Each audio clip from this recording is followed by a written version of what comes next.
let's get right into the first one. Corey Perry signs with the Edmonton Oilers. Now, this is a great signing. This is a great signing. I don't care what anyone else says. This is a great signing. I think the Oilers needed somebody in that bottom six, another piece. This guy was available. I know what happened, right? Blackhawks essentially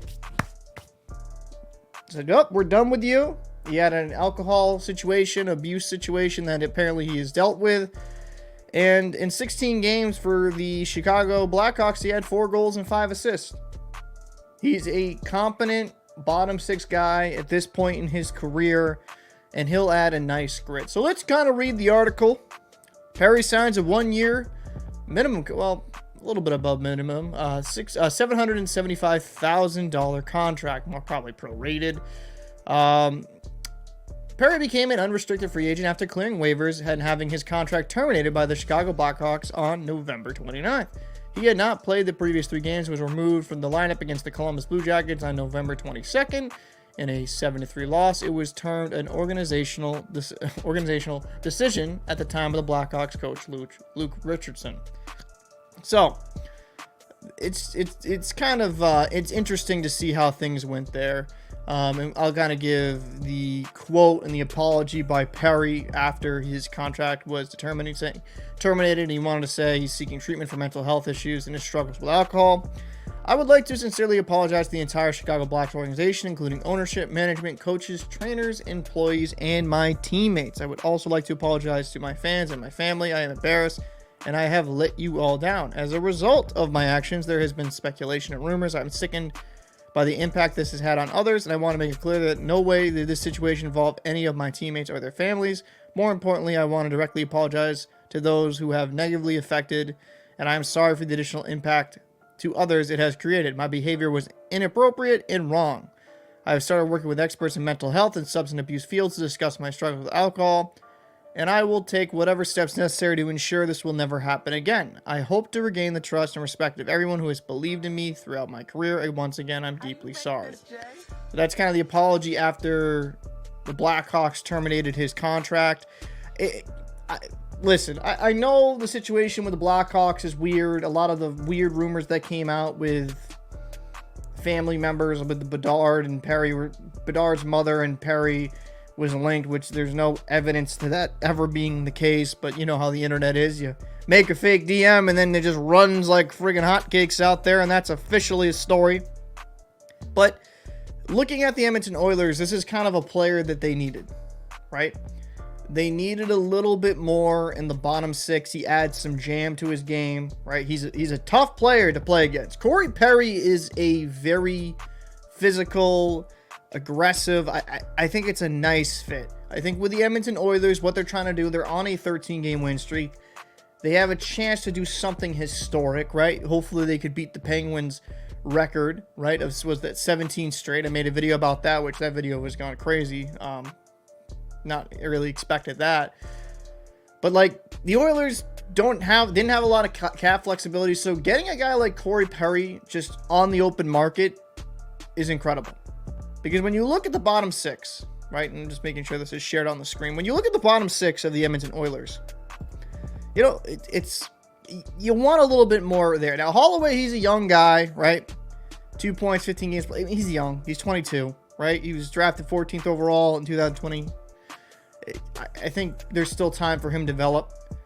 But, I mean, Perry's an upgrade over pretty much most of these guys. Not to insult them, but I mean, you know, Connor Brown, do I want Corey Perry or Connor Brown? I don't care if Brown's 8 years younger. Corey Perry, I think, is a far better player. So now you're adding just more skill, more depth, and a guy that's willing to accept a role in a bottom six on a third or fourth line. And that's the key thing I've noticed with Corey Perry, because when he was with the Anaheim Ducks, right, when he was one of their, you know, top players on that team, it is very difficult sometimes for these players to accept a bottom six role. And I think Corey Perry has done it with grace, and I think it's such a good player for them to get. It's a need they needed to get. It's a need they had. They acquired the player. Hopefully he's better. Hopefully mentally, physically, everything. I think he's just in a good place overall. I don't think the Oilers would sign him if he wasn't in a good place, if he wasn't, kind of fixed or righted the ship. But for the Oilers, I mean, this is kind of a low risk, high reward situation. Perry was producing pretty well for the Chicago Blackhawks. The Blackhawks weren't a great team. They do have Connor Bedard. They did get Taylor Hall, and they had like a line, but the Blackhawks are a young team in a transition. And think of it this way too, right? I know he probably didn't want to get his contract terminated, right? And I know the Oilers had a rough start to the season. But now with the Oilers surging and being one of the best teams in the NHL, think about this. You go from the Chicago Blackhawks, and the situation was bad how it ended, but you went from the Chicago Blackhawks to a team that is tearing it up, and you could do some damage in the playoffs. I would love for them to add another defenseman if they could, but with how Stuart Skinner is playing, Calvin Pickard's done okay enough in that backup role. You add a guy like Corey Perry, your top six is producing. Will they eventually come back down to earth a little bit? Absolutely, every single team does. But I think it was the 8 or 9 win streak before this massive streak. Like, they're going on massive tears. They have the ability to be a dangerous team.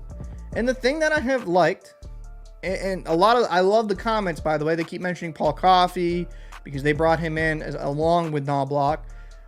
I just like the way the Oilers are playing. They're playing like a far better team, and now you add another piece to make it even deeper.